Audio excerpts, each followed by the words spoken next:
यंदा शुक्रवारी म्हणजेच 15 ऑगस्टला श्रीकृष्ण जन्माष्टमी साजरी केली जाणार आहे. रोहिणी नक्षत्रावर भगवान श्रीकृष्ण यांचा जन्म झाला होता. तेव्हापासून दरवर्षी श्रीकृष्ण जन्माष्टमी साजरी केली जाते. या दिवशी भगवान श्रीकृष्णाचे सर्व भक्त घराघरात मंदिरांमध्ये मोठ्या आनंदाने आणि उत्साहाने जन्माष्टमी साजरी करतात. भगवान श्रीकृष्णाचा जन्म मध्यरात्री 12 वाजता झाला असं मानलं जातं. जन्माष्टमीच्या दिवशी उपासनेसोबतच उपवास करणं फलदायी मानलं जातं.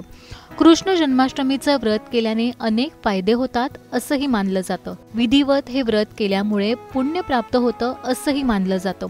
जन्माष्टमीचा उपवास हजारो एकादशींचे उपवास केल्याचं पुण्य मिळवून देतो अशी मान्यता आहे. कृष्ण जन्माष्टमीचा उपवास मध्यरात्री 12 वाजेपर्यंत असतो.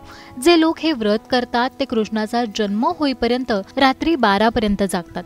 त्यानंतर पूजा आरती करून प्रसाद दिला जातो.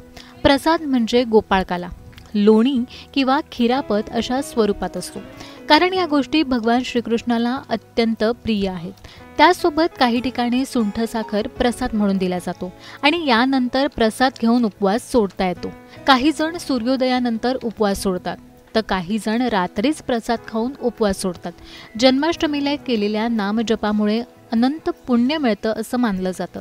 श्रीकृष्ण जन्माष्टमीला नामजप, उपासना, व्रत करण्याचं एक अनन्यसाधारण महत्त्व आहे. जन्माष्टमीला काही जण रात्रभर भजनाचा कार्यक्रम ठेवतात. असं केल्याने जन्माष्टमीच्या व्रताचं फळ अधिक मिळतं असंही मानलं जातं.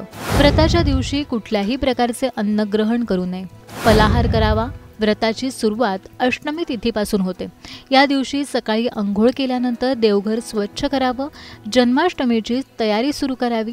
नेहमीप्रमाणे पूजा केल्यानंतर बाळकृष्णाची मूर्ती देवघरात ठेवून तिची पूजा करावी. अनेक घरांमध्ये मातीचं गोकुळ बनवण्याची ही प्रथा आहे. मध्यरात्री पुन्हा एकदा पूजेची तयारी सुरू करावी. मध्यरात्री भगवान श्रीकृष्णाचा जन्म झाल्यानंतर पुन्हा एकदा पूजा करावी आणि भजन करावं. बाळकृष्णाला गंगाजलाने स्नान घालावं. त्यानंतर पंचामृताने स्नान घालावं. सुंदर आभूषणं, वस्त्र परिधान करावीत. त्यानंतर बाळकृष्णाचा पाळणा हलवावा. स्तोत्र, भजन, पाळणा म्हणावा. प्रसाद वाटावा. जन्माष्टमीचा उपवास अकाली मृत्यूपासून संरक्षण करतो असं भविष्य पुराणात असल्याचं सांगितलं जातं. जे जन्माष्टमीचं व्रत करतात त्यांच्या घरी गर्भपात होत नाही. गर्भात वाढत असलेल्या बाळाला देव सुखी आणि निरोगी राहण्याचा आशीर्वाद देतो असं मानलं जातं. भगवान श्रीकृष्णाच्या विधिवत उपासनेनंतर जन्माष्टमी साजरी केली जाते. ही माहिती तुम्हाला कशी वाटली हे आम्हाला कमेंट करून नक्की सांगा. अशाच माहितीपूर्ण व्हिडिओसाठी टाइम्स नाऊ मराठीला सबस्क्राईब करा. हा व्हिडिओ आवडला असल्यास लाईक करायला विसरू नका.